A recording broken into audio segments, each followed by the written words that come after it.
In this video we're going to rig this character by Mauro Corvelloni using the new Biped preset you can find in Genoma 2. I'm going to select Layer 2 and set Layer 1 in background and click on Setup, Presets, Complex Rigs, Genoma 2 Bipeds, Human Rig. So now we can load this preset. Let's change the view to color wireframe. I'm going to do that for all the views. That way we can see the color of each skeleton and everything looks more clear for sure. We can use any modeler tool to edit our skeleton and adapt it to the character.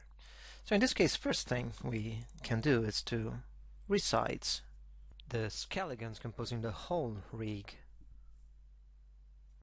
In this case, we can select Origin as Action Center and just click anywhere with the left mouse button in the view to get the skeleton resized. We can notice how our character is facing the negative z-axis, while our preset is facing the positive one. So we can hit R 2 times from the top view, like this, and have our preset also facing the negative z-axis. So let's activate symmetry again. Let's select mouse as Action Center, and let's start editing the rig. First thing I'm going to do is to select those polygons here and rotate them by 6 degrees. So now I'm going to select only the foot and rotate it by -6 degrees this time. This should get us a perfectly aligned foot. Now let's use drag to adjust the position on the foot controls. We can do the same for the knee.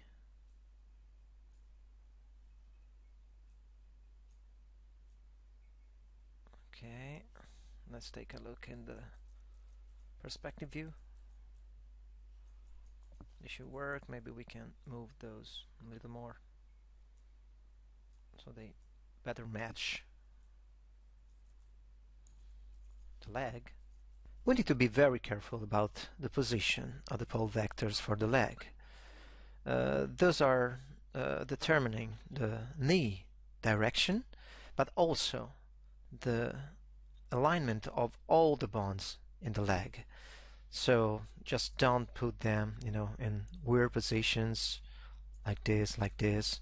They should be really aligned to the knee. And in this case, they're quite in the right position. So now let's work on the upper part of the body. We can select all the skeletons in the upper part, move them a little bit on the z-axis, and start adapting the various parts. Something very useful we can do is to hide all the parts we're not going to edit. So, for example, the legs can be hidden using hide selected. We can do the same for the arms at the moment, like this. So let's hide everything. Yes. Okay. And of course, let's take a look at the spine. So now we're totally free to edit the spine. There's not a lot to do. Maybe here we can work on the neck.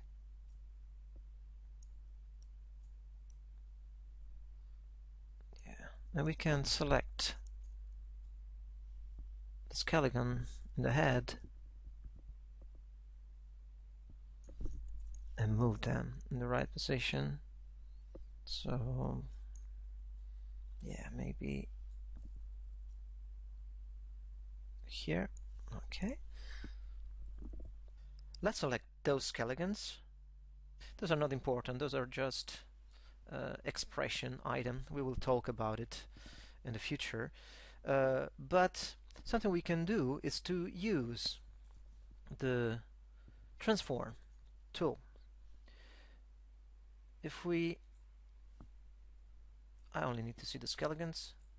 The transform tool is something really useful because it lets you use a gizmo for the transformation. Something very important when using transform with skeletons is to set the render mode to normal, because if you use fast preview or fast deformation, you're going to see only lines. So normal, and let's see what we can do. For example, we can use the scale here. Let's set the model in background again.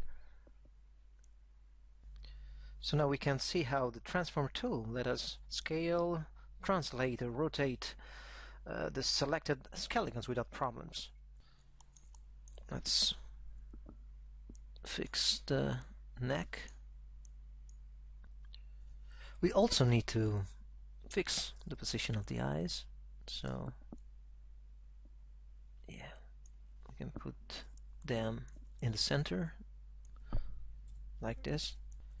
Now let's work on the arms. I'm going to use hide invert, and then I select the legs again and use hide selected.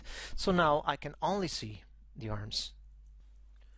The shoulder is in the right place, so all we have to do is to move those. Let's go in polygon mode.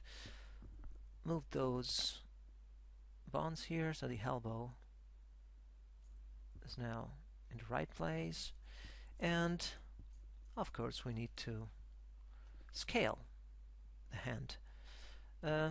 Now we want to scale the hand. I'm going to use modify transform again, send the transformation gizmo here, and then scale the whole hand. We can edit the fingers, selecting the skeletons and using the move tool or rotate tool to adapt them to the model. Drag point is also used here, and I'm also constraining the movement on the Y axis using the Control key. As it happens for the legs, it's very important that those pole vectors here are aligned to the elbow, because again we're defining the direction of the bank of the bones in the arms using those pole vectors. Once we're happy with our editing, of course we can unhide our skeleton and cut and paste it in layer 1 and then save the object. Now we can send the object to layout, and under setup select create rig. Genoma 2 now shows a progress bar during the creation of the rig, and once the rig has been created we can start to test deformations and evaluate any problem and any additional operation we need to perform to complete the rig. In the next video we'll go through this process, describing how to test deformations, add additional items, and set weight maps for our character. Thank you for watching.